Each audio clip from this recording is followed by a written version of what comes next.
Nginibingelele nonke, ngiphinde nginamukele kule channel yethu ezinohlonze trending news.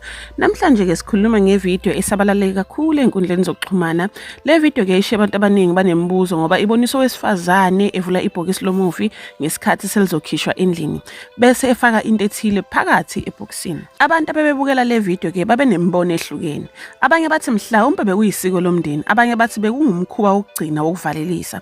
Kanti abanye ke baye basola ukuthi kungase kube ubuthakathi. Kodwa kuze kube manje akukho ulwazi oluqinisekisiwe oluchaza ukuthi lento ibiyini noma kungani ifakwe ebhokisini. Lokho ke mbukeli kwenza abantu abaningi baxabana einkundleni zokuxhumana. Kukhona ke abathi akufanele abantu bagxeke umndeni ngoba amasiko ayahlukana. Abanye bathi izinto ezenzeka emngcwabeni kufanele zihlonishwe ngoba umndeni kuphela owazi isizathu salokho kwenzekile.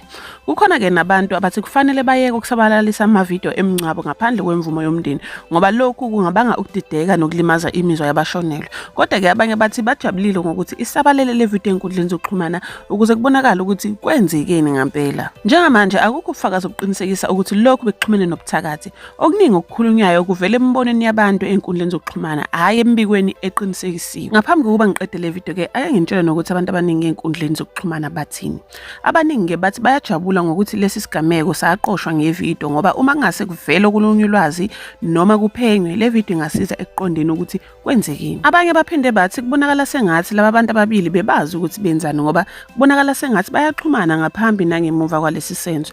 Kodwa ke lokhu kusewumbono wabantu einkundleni zokuxhumana kuphela. Wena ucabangani? Ingabe nawe ubona sengathi kukhona okungajwayelekile kule video noma ucabanga ukuthi abantu basheshe kakhulu ukwenza iziphetho? Ungashiya ke umbono wakho kuma-comments, ungakhohlwa ukulike, ukusubscribe ukuze ungaphuthela izindaba esenifakela zona usuku nosuku.